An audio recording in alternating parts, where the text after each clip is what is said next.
Welcome to another episode of My Plug Life. On this episode, I'm doing another road trip, but this time it's going to be a little bit different.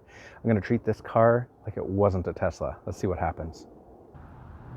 So the interesting thing about this trip is, yes, we could make it all in one go if we were fully charged, but I didn't. I only got 160 kilometers, and I'm going to only keep it at that value or less, because this would be the same as if we had bought an electric car, say in 2012, where the Nissan Leaf only had that kind of range. So if we had to do that kind of trip, we would need to stop at a charger like this, which is a Petro-Canada. Now this is a DC fast charger, so it'll give us enough range to get to the next stop in about 15 minutes.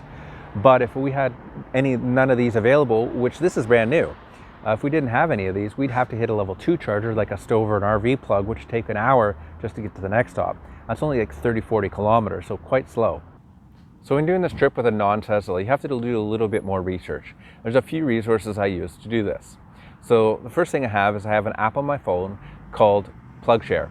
Now this will tell me any of the local places that I can charge at, the level of the chargers, any costs associated with them, and the status. So it'll at least give me an idea of whether or not they're in use, or even if they're working or not. Now, when we did this trip and our first stop was at the Petro-Canada in North Vancouver, it told me that it wasn't working. And when I got there, it wasn't working, which was great. It at least let me know. So I knew that there was another charger just down the street run by BC Hydro in which I could continue my charge and I'd be able to get to the next stop. Really useful. But the other thing I used to pre-plan this trip is a better route planner. Now this would let me type in the type of vehicle I have, and it would give me an estimate of what stops I'd have to go to make it to my destination. So this is very similar to the in-car application that Tesla has. So it'll give you an idea of where to stop. But this app doesn't work at all when it comes to whether or not those stations are working. So when I did the original estimate of this trip, it told me that Petro-Canada was one of my stops. But when I went to PlugShare, it told me it was not working. So that was a little bit of a problem with it, but at least I had an idea of where I could stop, and then I could figure out my route a bit better. I always use the two in combination when I'm doing something like this.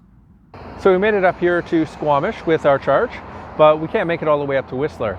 The distance isn't all that far, but you're getting 2,000 foot of altitude, so you're going to really burn through the electrons doing that. In order to get all the way up there with a 160 kilometer range, we need to hit one of these fast chargers here. This is a level 3 charger. There's a charge us up in an hour and a half.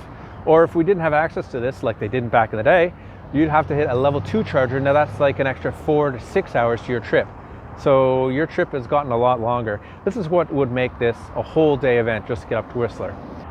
So we made it out to Whistler without too much of a problem. We actually had quite a bit of extra range. Maybe that's due to being the summer, better tires, a more efficient car, whatever. But we made it with lots of range. So we were able to do a quick charge at the BC Hydro fast charger here in the city.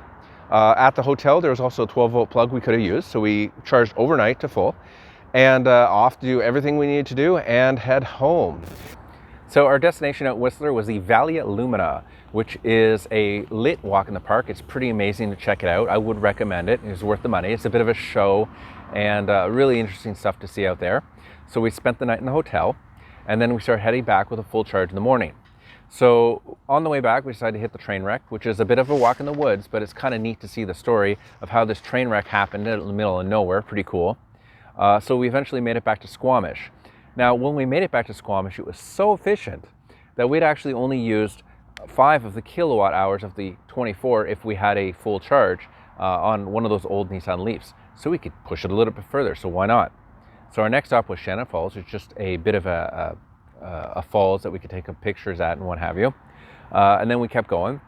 Eventually we got to about 100 kilometers from when we left Whistler, and it had used basically half a tank. This is way more efficient than one on the way up. So I kept going. Now our home was just over 160 kilometers away. So at the point of 160 kilometers, we had to use 19 kilowatt hours. That is a really, really efficient rate. And going up would have taken us 2 or 3 chargers to get all the way.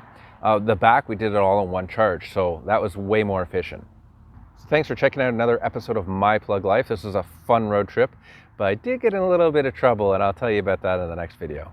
See you then.